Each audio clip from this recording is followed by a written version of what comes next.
गौ रक्षा के लिए जो लोग कानून हाथ में लेते हैं, आपके हिसाब से ठीक करते हैं? भाई गौ रक्षा के लिए कानून हाथ में लेने के लिए हमको आदेश है।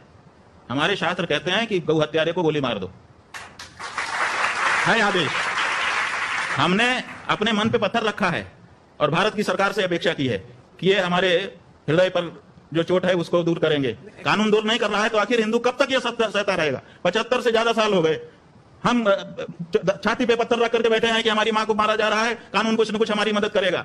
लेकिन स्वामी जी, सड़कों पे गाय घूमती हैं। भाई सड़कों पे गाय क्यों घूम रही है? सुन लीजिए जरा, क्योंकि आपने उसको पशु घोषित कर रखा है। और नहीं और कूड़ा उसको पशु सूची से हटाइए, नहीं घूमेगी, हम गारंटी ले रहे हैं। हाँ। आपके कैमरे के माध्यम से रिकॉर्डिंग कर लीजिए। ठीक है, आप उसको पहले पशु सूची से हटा दीजिए, हम गारंटी ले रहे हैं, हम गारंटी ले रहे हैं, रिकॉर्डिंग करके रख लीजिए।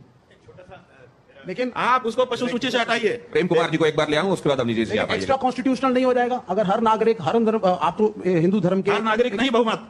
देखिए, आप हर नागरिक हमारी बात मत करिए जी। जो बहुमत का फैसला होता है आप वाले सिस्टम में वही माना जाता है। जिसके पास एक ज्यादा वोट आ जाएगा वो लाखों वोटों को व्यर्थ बना करके स्वयं जीत जाएगा। लेकिन कॉन्स्टिट्यूशन क्या है?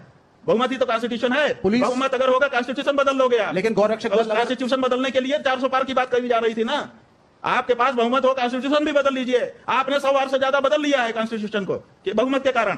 तो आप बहुमत की आवाज को कैसे दबा सकते हैं? ये बहुमत की आवाज है कि गाय की हत्या नहीं होनी चाहिए, बहुमत की आवाज है, आप इसकी उपेक्षा नहीं कर सकते। लेकिन इस देश में कोर्ट भी है, वकील भी है, कोर्ट है, पुलिस तो भी हम कहाँ कह रहे हैं? तो गौरक्षक दल अगर इनको साइड करके खुद न्याय करने लगेंगे, खुद न्याय करेगा, आप अपने कानून के अनकॉन्स्टिट्यूशनल अनुसार उनके ऊपर मुकदमा चलाइए।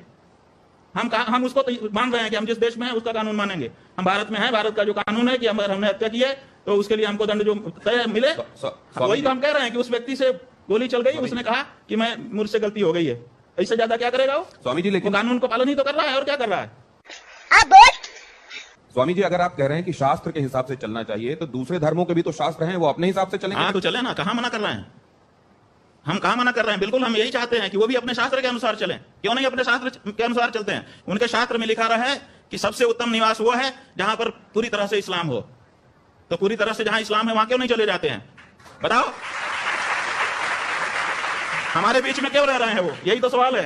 वो पूरी तरह से अपने धर्म का पालन करें, इसी के लिए 57 देश बना लिए उन्होंने। नहीं, लेकिन देश तो और अपने चले जाए वहां पे पालन करें। और वक्फ बोर्ड के नाम पे जहां पे नहीं है वहां चले जाएं और जमीनों को एनक्रोच कर लें। क्या चीज?